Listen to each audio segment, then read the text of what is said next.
Akibat terjadi gangguan listrik aliran atas atau LAA rute Tanah Abang Rangkas Bitung membuat sejumlah perjalanan sempat terhenti. Tidak hanya terjadi penumpukan di sejumlah stasiun, juga terjadi penumpukan di stasiun Tanah Abang. Dan untuk mengetahui kondisi terkini kita bergabung dengan Rizky Ihtiar Yahya dari stasiun Tanah Abang, Jakarta Pusat. Selamat malam Rizky.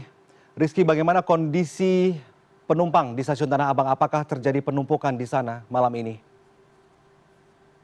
Ya, selamat malam Victor dan juga pemirsa. Memang dampak dari adanya gangguan listrik aliran atas di stasiun antara Jurang Manggu dan Pondok Ranji ini menyebabkan terjadinya penumpukan penumpang di stasiun Tanah Abang, Jakarta Pusat. Nampak di belakang saya banyak dari calon penumpang yang memang memilih keluar dari area stasiun untuk mencari moda alternatif sarana transportasi lain begitu Victor untuk dapat sampai ke rumah mereka gitu. Namun di sisi lain ada juga para penumpang yang memilih untuk bertahan sampai operasional KRL ini menuju Rangkas Bitung ini kembali normal begitu Victor.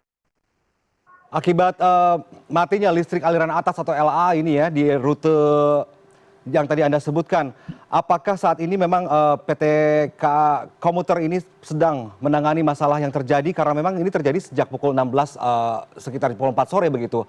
Apakah perlu waktu yang lebih lama lagi agar bisa beroperasi kembali kereta ini, Rizky?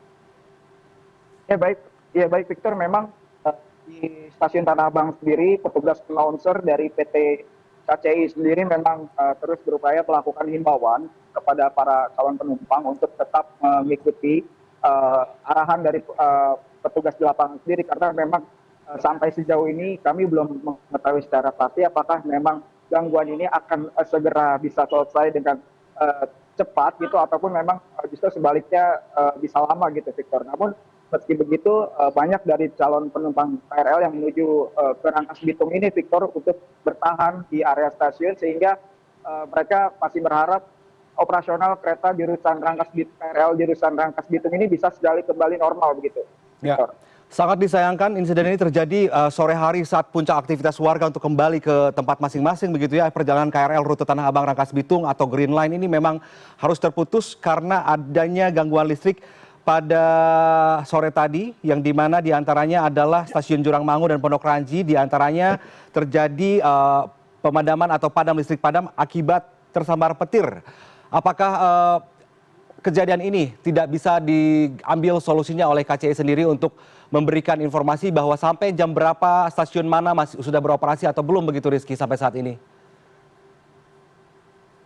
Ya memang tadi kami sempat mendapat keterangan dari VP Corporate Secretary KAI Komuter Karina Amanda yang menyatakan bahwa akibat dari gangguan LAA ini mengakibatkan gangguan LAA di stasiun Jurang Manggu Pondok Ranji ini mengakibatkan layanan kereta api menuju stasiun relasi Rangkas Bitung ini dari Tanah Abang hanya akan dilayani sampai dengan stasiun Kebayoran begitu Victor dan dari Rangkas dan Parung Panjang ini dilayani sampai dengan stasiun Serpong gitu. Nah, kondisi ini terjadi sampai gangguan memang benar-benar bisa diminimalisir oleh petugas KAI Komuter sampai dengan perjalanan ini bisa kembali normal dan para penumpang bisa menuju lokasinya masing-masing dengan selamat. Memang butuh waktu untuk memastikan agar keselamatan ini menjadi nomor satu begitu Victor. Jangan sampai nanti adanya gangguan operasional mengakibatkan kejadian yang hal-hal yang tidak diinginkan begitu Victor. Baik, untuk penumpang atau calon penumpang yang hendak menuju daerah-daerah tertentu selain Rangkas Bitung mungkin bisa mencari alternatif dengan menggunakan moda transportasi lain begitu ya. Apakah Anda melihat ada penumpang atau banyakkah penumpang yang menuju Rangkas Bitung yang bertahan di stasiun Anda berada saat ini, Rizky? Betul sekali Victor, memang sampai bisa dilihat di belakang layar kaca memang masih banyak para penumpang yang bertahan di area stasiun Tanah Abang ini untuk menunggu gitu ya sampai operasional kereta KRL ini menuju Rangkas Bitung kembali normal. Namun antrian di belakang saya ini tidak sebanyak saat waktu tadi sebelum maghrib gitu ya, Victor, karena memang berangsur-angsur sebagian dari para calon penumpang ini sudah mulai meninggalkan area stasiun Tanah Abang. Mereka menggunakan sarana alternatif lain seperti ojek online, terus lalu bisa menggunakan bus dan juga menggunakan sarana transportasi lainnya begitu Victor. Dan hanya beberapa memang yang penumpang yang masih tetap bertahan di area stasiun Tanah Abang sambil menunggu operasional KRL menuju Rangkas Bitung ini bisa kembali normal begitu Victor. Baik, semoga rute Tanah Abang Rangkas Bitung ini segera dapat beroperasi kembali sehingga penumpang tidak harus menumpuk di stasiun Tanah Abang dan juga stasiun lainnya. Terima kasih banyak Rizky atas laporan Anda. Selamat bertugas kembali. Selamat malam.